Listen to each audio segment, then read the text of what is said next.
الله من الشيطان الرجيم بسم الله الرحمن الرحيم وقال الذين لا يرجون لقاءنا لولا أنزل علينا الملائكة أو نرى ربنا لقد استكبروا في أنفسهم وعتوا عتوا كبيرا صدق اللہ العظیم۔ محترم ناظرین، 19ویں پارے میں ہم داخل ہو چکے ہیں۔ اس سے پہلے کہ میں اس کا مختصر خلاصہ آپ کے سامنے پیش کروں، میں آپ کو بتانا چاہوں گا کہ بڑی تیزی کے ساتھ جو موٹی موٹی باتیں آئی ہے اس پر بات کرتے ہوئے میں اپنی بات کو آگے بڑھاؤں گا، کیونکہ بہت سے ایسی چیزیں جو پچھلی صورتوں میں ہم نے ذکر کی ہے، پچھلی قوموں کے واقعات اس میں بھی دہرائے گئے ہیں، بس معمولی سے فرق کے ساتھ، کیونکہ قرآن کریم نے خود کہا ہے کہ ہم نے بار بار بس چیزوں کو اسی لیے دہرایا ہے کیونکہ انسان کو اللہ رب العزت نے بھولنے والی مخلوق بتایا ہے، اس کو یاد دہانی کے طور پر، ریمائنڈر کے طور پر ایک ہی چیز کو بار بار اللہ نے ذکر فرمایا ہے۔ اسی طریقے سے آگے ہم دیکھیں، اسی طریقے سے آگے جو باتیں مجھے بیان کرنی ہے اس سے پہلے ایک بات اور یہ بھی عرض کر دوں کہ اس میں بڑی ہی اہم وہ عباد الرحمن والے اوصاف جو سورہ فرقان کے آخری میں ہے، اس کا انشاءاللہ سپریٹ ویڈیو بنایا جائے گا، آپ چینل پر دیکھ سکتے ہیں، دکن قرآنی دروس۔ اور اسی طریقے سے سلیمان علیہ السلام کا واقعہ جو ملکہ سبا کے ساتھ جو واقعہ پیش آیا تھا، جو قرآن میں سورہ نمل میں ذکر ہے، اس کا بھی ایک سپریٹ ویڈیو پارٹ 1 پارٹ 2 کی حیثیت سے شارٹ ویڈیوز آئیں گے۔ اب اس کے آگے سورہ شعراء بھی ہے، اس کا بھی انشاءاللہ ذکر ہوگا۔ بڑی تیزی کے ساتھ میں آپ کے سامنے باتیں رکھنے کی کوشش کروں گا۔ تو آئیے شروع کرتے ہیں 19ویں پارے کا مختصر خلاصہ۔ پہلی ہی آیت جس میں بتایا گیا ہے کہ یہ لوگ جو اللہ کی ملاقات کا یقین نہیں رکھتے، وہ لوگ جیسے کہ پچھلی صورتوں میں بھی ہم نے دیکھا کہ فرشتے کیوں نازل نہیں ہوتے، اللہ کیوں نہیں دکھائی دیتا، اس طرح کے مطالبے حضور اکرم صلی اللہ علیہ وسلم سے وہ کر رہے ہیں۔ اور اس پر اللہ تعالیٰ بیان فرماتے ہیں کہ جب فرشتے نازل ہوں گے یا تو وہ عذاب کے لیے نازل ہوں گے یا پھر قیامت کے دن نازل ہوں گے، اور دونوں صورتوں میں اس وقت توبہ کا موقع نہیں رہے گا، صرف پچھتاوا رہے گا۔ اور اس کے بعد جو چیز بیان ہوئی ہے، اللہ رب العزت نے فرمایا ہے کہ یہ قرآن، ان کا ایک اور مطالبہ یہ تھا کہ قرآن پورا کا پورا ایک ساتھ کیوں نازل نہیں کیا گیا۔ تو عزیزان محترم، یہاں پر بھی اس بات کا جواب اس طریقے سے دیا گیا ہے کہ اللہ رب العزت نے قرآن کو یعنی تھوڑا تھوڑا کر کر نازل کیا گیا تاکہ آسانی ہو، اور اسی طریقے سے اس کو پڑھنے کی بھی جو بات کہی گئی ہے، ہمیں ٹھہر ٹھہر کر پڑھنے کی بات کہی گئی ہے۔ یہ اور بات ہے کہ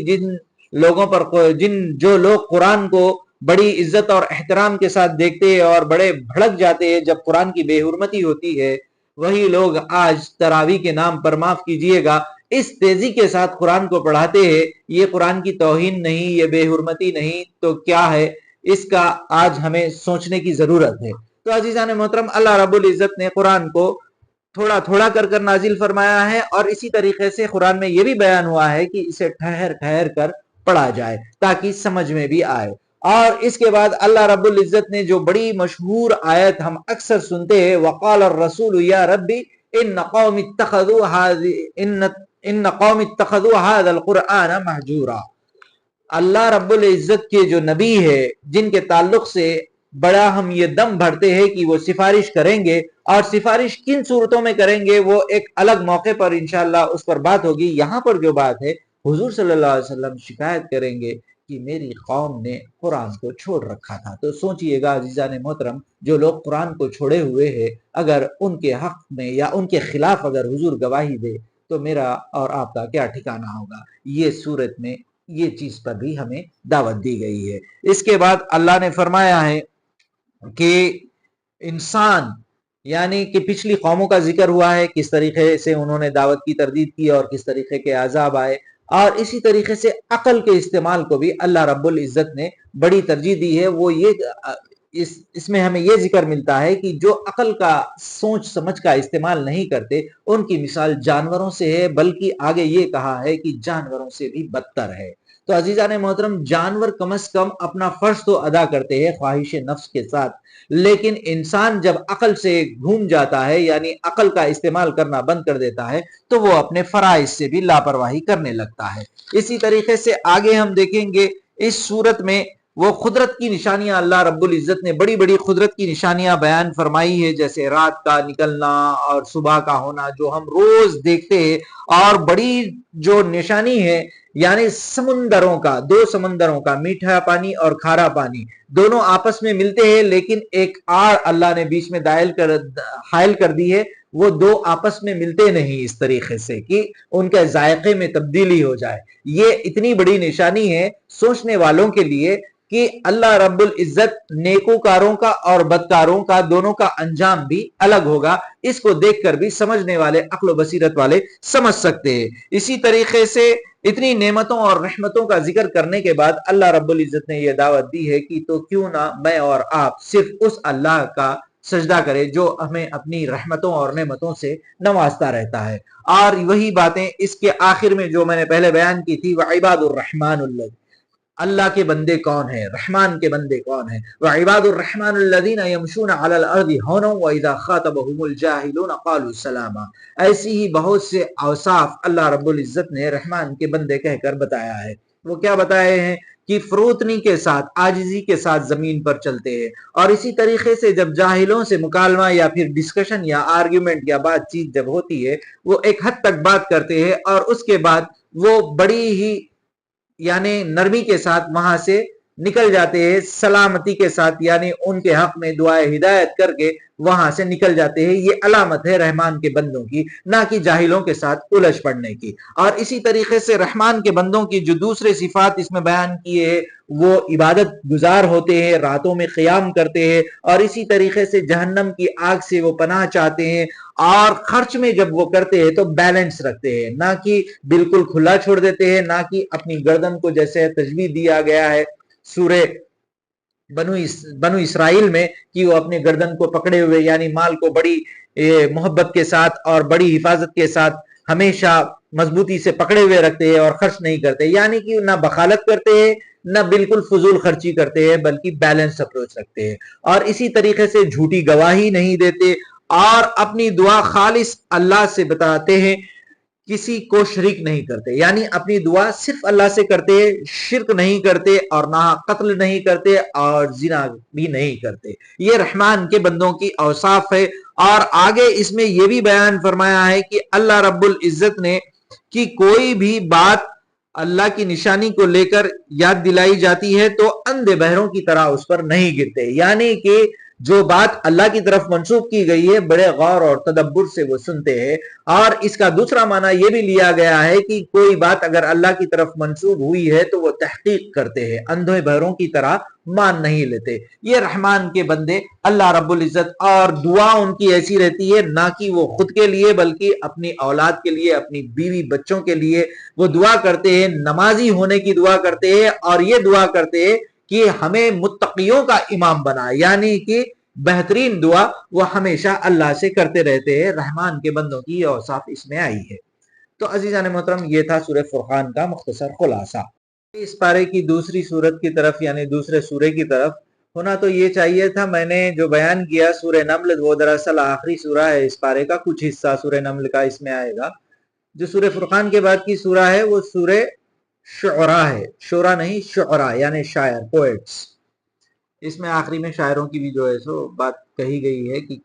اسی لیے اس کا نام شعراء ہے۔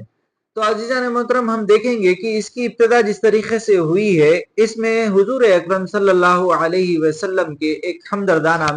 مزاج کے بارے میں بات کہی گئی ہے، جیسا کہ سورہ کہف میں ہم نے دیکھا فَلَعَلَّكَ بَاخِعٌ نَفْسَكَ عَلَىٰ آثَارِهِمْ إِن لَّمْ يُؤْمِنُوا بِهَٰذَا الْحَدِيثِ أَسَفًا۔ یہی کیریکٹرسٹک، یہی ہمدردی والا پہلو پورے قرآن میں پورے انبیاءوں کے ساتھ اگر غور کریں گے تو ہمیں ملے گا کہ وہ قوم سے کتنے ہمدرد ہوا کرتے تھے۔ تو یہاں پر وہی تسلی دی جا رہی ہے کہ تمہاری چاہت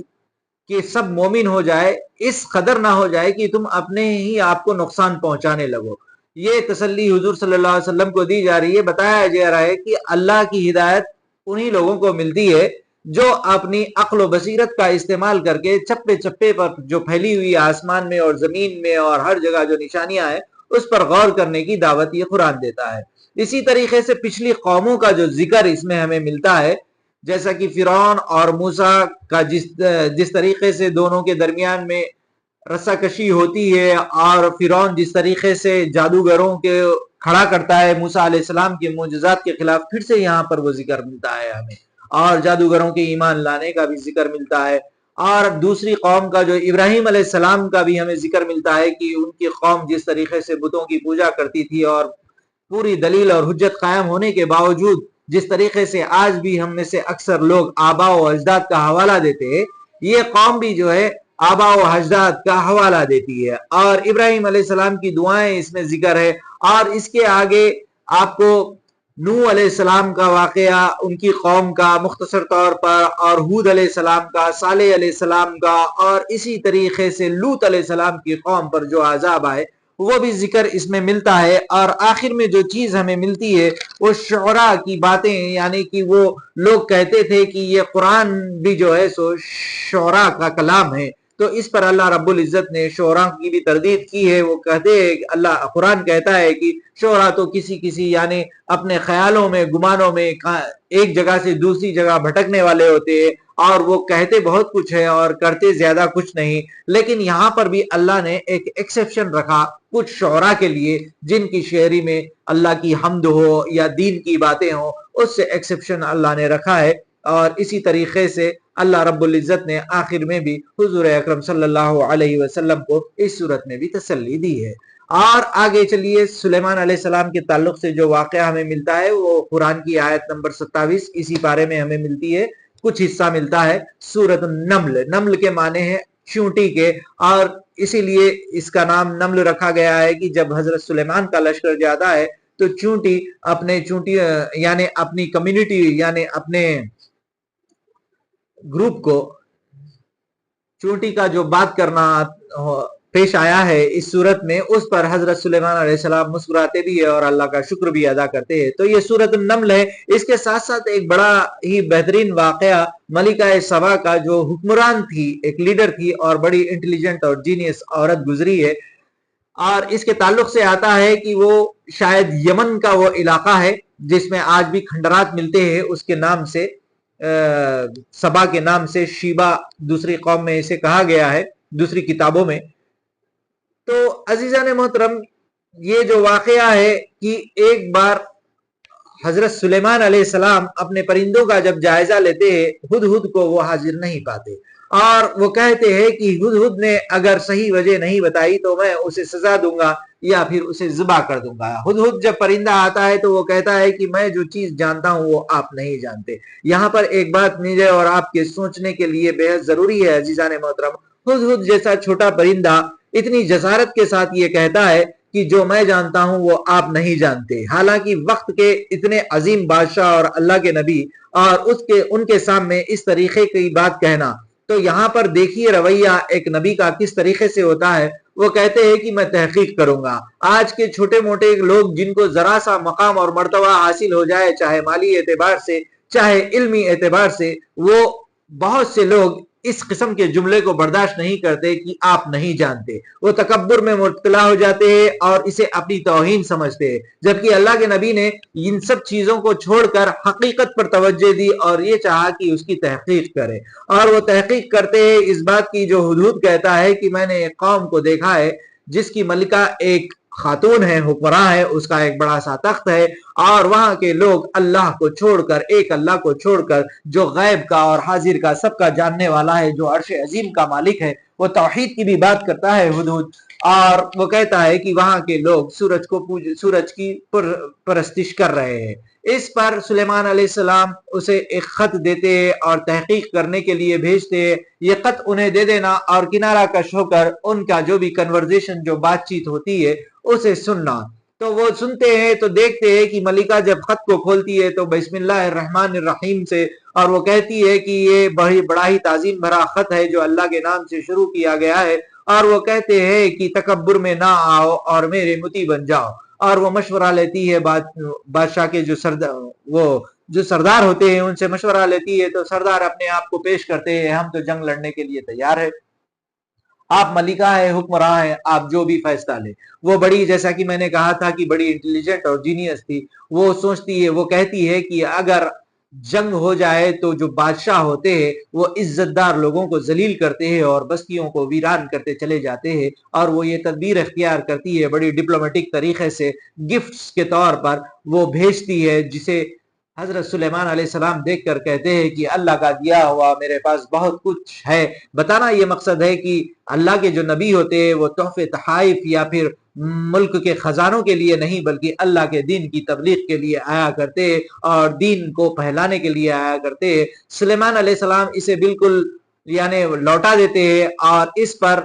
سلیمان علیہ السلام اپنے پاس جو مشیر رہتے ہیں ان سے کہتے ہیں کہ وہ تخت کو لایا جائے، اور کون اسے لائے گا؟ تو ایک جن کہتا ہے کہ میں آنکھ جھپکتے ہی لاؤں گا، اور ایک جو صاحب علم جسے کتاب کا علم دیا گیا وہ کہتا ہے کہ میں پلک جھپکتے ہی لاؤں گا، جبکہ وہ جو جن کہتا ہے بہت جلدی لے کے آؤں گا۔ اور اس پر حضرت سلیمان علیہ السلام وہ کتاب کا جو علم رکھتے ہیں اسے ترجیح دیتے ہیں، اور جب تخت لایا جاتا ہے تو ملکہ سبا سے پوچھا جاتا ہے کہ یہ ایمان لائے گی اس پر یا نہیں لائے گی ایک امتحان کے طور پر، تو وہ کہتی ہے کہ یہ تو گویا وہی تخت ہے، اور وہ اپنے آپ کو یعنی پہلے ہی اسلام لانے کی بات کہتی ہے کہ ہم تو پہلے ہی آپ کے مطیع ہو چکے تھے۔ اور اسی کے ساتھ ساتھ جب محل کا دورہ ہو جاتا ہے تو وہ اپنے پائنچے اٹھا لیتی ہے اس طریقے سے کہ اس کے پاؤں بھیگ نہ جائے، یہ سوچ کر کے وہ حوض ہے، لیکن وہ حوض نہیں رہتا بلکہ سلیمان علیہ السلام کا محل رہتا ہے جو بالکل کانچ کی طرح پانی کی طرح شفاف رہتا ہے، اور شیش کا وہ محل رہتا ہے۔ حضرت سلیمان علیہ السلام کہتے ہیں یہ تو شیش کا محل ہے جسے تم یعنی پانی کا حوض سمجھ رہی تھی۔ اس پر وہ اور بھی یہ متاثر ہو جاتی ہے کہ یہ جو بادشاہ ہے وہ یہ یعنی کہ مال اور اقتدار کے لیے جنگ کرنے کی بات نہیں کہہ رہا تھا، یعنی میں مفہوم بیان کر رہا ہوں، قرآن میں اسی طریقے سے جملے نہیں آئے۔ وہ کہتی ہے کہ میں نے سلیمان علیہ السلام اور رب العالمین پر ایمان لایا، ہم بہت ہی اپنی جان پر ظلم کرنے والے تھے۔ اسے احساس ہوتا ہے اور وہ تکبر کو چھوڑ کر حق کو وہ اپنا لیتی ہے اور ایمان لاتی ہے۔ اس پر پارہ 19 کا اختتام ہوتا ہے۔ اگلا ہی پارہ 20واں پارہ ہے، اس میں بھی بڑے اہم مضامین ہیں۔ انشاءاللہ کل اس پر انشاءاللہ مختصر گفتگو ہوگی، جب تک کے لیے مجھے اجازت دیجیے۔ السلام علیکم وآخر دعوانا ان الحمدللہ رب العالمین۔